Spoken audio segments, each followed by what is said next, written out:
सार ऋषियों ने निकाला है। वेद से यह सार ऋषियों ने निकाला है। मनुज का यह तन एक सुंदर यज्ञशाला है। मनुज का यह तन एक सुंदर यज्ञशाला है। So students, what we have learned today, just revise that. What is the name of the creator of this universe? What is the name of the creator of this universe? And the knowledge given by Om, Ishwar, in the beginning of the first human generation is called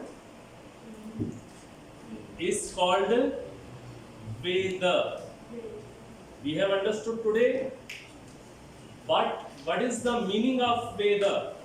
Veda means divine knowledge. Veda means divine knowledge, and the books, those books contain that divine knowledge. How many those books are? 4.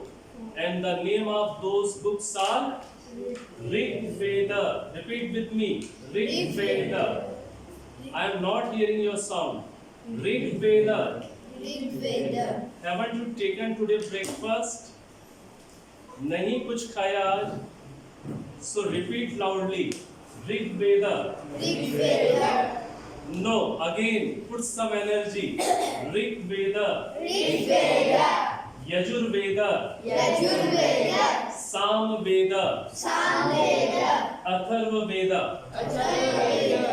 So how many mantras Rig Veda contains? 10,552 mantras. How many mantras Yajur Veda contains? 1975. Good. And how many mantras Sam Veda contains? 1875. And how many mantras Atharva Veda contains? 5977. So total number of mantras in 4 Vedas are 20,379 mantras. These are the total number of mantras. So the knowledge of these Vedas was revealed in the beginning of first human generation.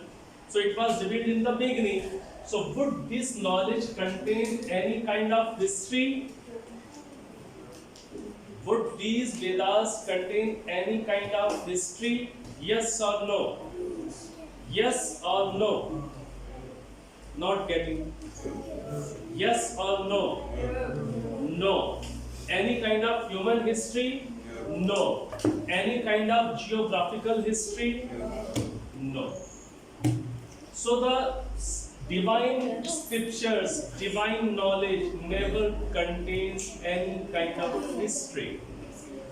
Why they don't contain any kind of history? Because that divine knowledge is always revealed in the beginning.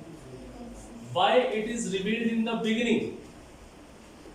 Now the question is, why divine knowledge is always revealed in the beginning of first human generation? Why? This is the question. Santosh, can you answer? So as to be impartial towards the earlier generations. Yes, because Almighty Creator Om Ishwar is impartial by nature. He is impartial. He is unjust by nature. So he always reveals his knowledge in the beginning.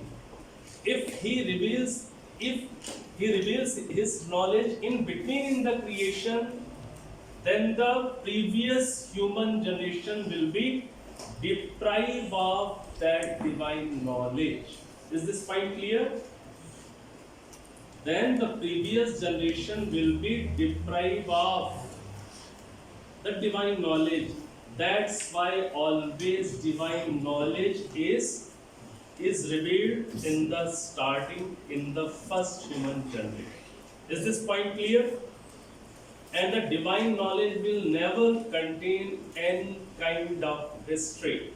And the divine knowledge must be comprehensive by nature.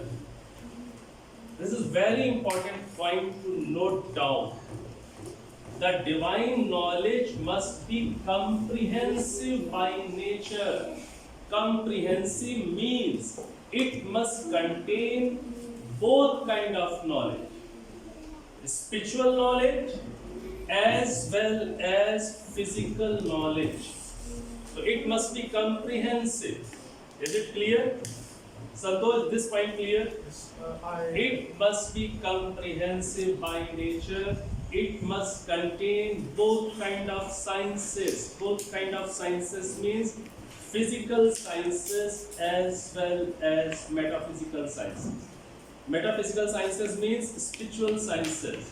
Physical sciences contain all kind of physical knowledge.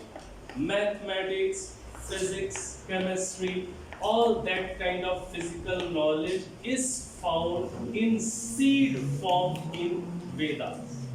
In which form? In seed form. Do you understand seed form? Nivesh? Seed form. Seed form means just in original form. Just in basic level. You will find all true knowledge in basic level